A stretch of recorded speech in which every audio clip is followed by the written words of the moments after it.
Қазақстандық аттар жылқы туралы айтып жатыр дерсіз, бірақ бұл көлік шиналарының атауы. Отандық өндіруші шығарып жатқан дөңгелектер осындай брендпен тұтынушыға жол тартты.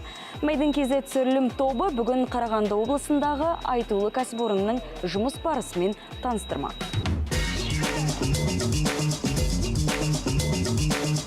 Шина өндірісі математикалық дәлдікті талап ететін химиялық процестен басталады. Өйткені бір шинаның құрамында 300-ден астам шикізат түрі болуы мүмкін. Резина шығар бұрын, оны рецепт бойынша жасалынады. Рецепттен ингредиенттер 100-ден аса ингредиент қолданылады. Мына каучуктың түрлері бар.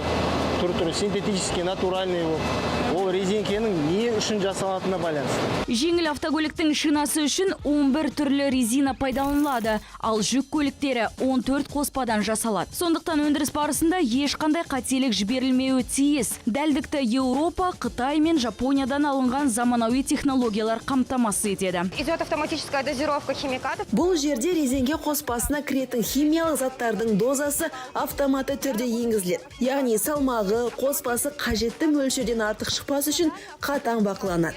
Әр қарай компоненттер жасау процесі басталады. Құрастыру цехында жартылай фабрикаттардан компьютер басқаратын толық автоматтандырылған жабдықта шикі шина шығарылады. Роботқа бір шинаны құрастыру үшін оның көлеміне қарай шамамен 45-50 секунд жеткілікті.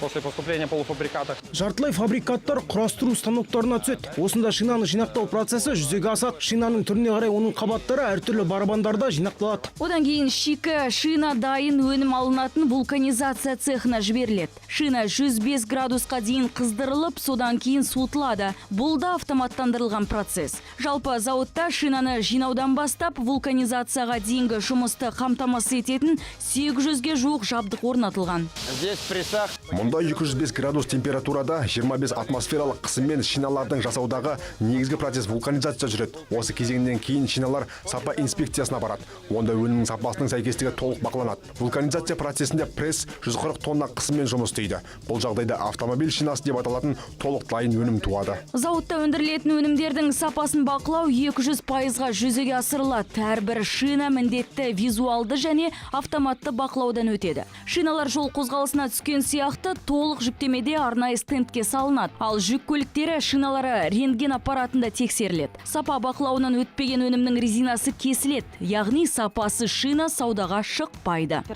Зауыттың қуаты туралы айтып беріңізші. Проектная мощность завода составляет. Зауыттың жобалық қуаты 3,5 миллион шинаға тең. Оның 3 миллионы жеңіл автомобильдерге арналған. Тағы 500 мыңы жүк көліктері үшін. Барлығы заманауи технологиялармен шығарылады.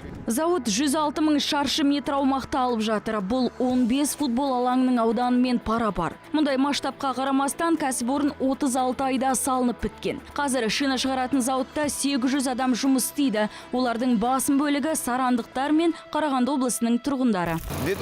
2021 жылы Сарана қаласындағы жоғары гуманитарлық техникалық колледжінің базасында Қарағанды облысы әкімдігімен бірлесіп шина өндірісі кафедрасын аштық. Биыл инженерлік білім алған 40 инженер зауытқа жұмысқа орналасты. Сондай-ақ зауыт қызметкерлері Ресей мен Татарстандағы ұқсас кәсіпорындарға барып біліктіліктерін арттырған. Кейбіреулері 2 жылдап тәжірибе алмасқан. Алдағы уақытта қызметкерлер санын 1200-ге жеткізу жоспарда. Именно на шинном предприятии. Бұл менің шина өндірісіндегі алғашқы жұмыс орным. Көшеден ештеңе білмей келдім деуге болады. Сосын мені Татарстандағы зауытқа жіберді. Онда тікелей автоматтандырылған желіде қалай жұмыс істеу керектігін үйрендім. Қарағанды индустриалды аймағында орналасқан кәсіпорын толық автоматтандырылған Қазақстандағы жалғыз шина шығаратын зауыт. Жоба құны 234 миллиард. Оның жартысы шетелдік инвестиция. 150 мың шина. Бұл бүгінге дейін зауытта шығарылған өнім көлемі. Оның 12 мыңнан астамы көлік құрастырушы кәсіпорынға жөнелтілген. Ал қалғаны ішкі және сыртқы нарыққа сатылымға жіберіліпті. Зауыттың бір тәуліктегі қуаттылығы бүгінде 4000 дөңгелекке жеткен.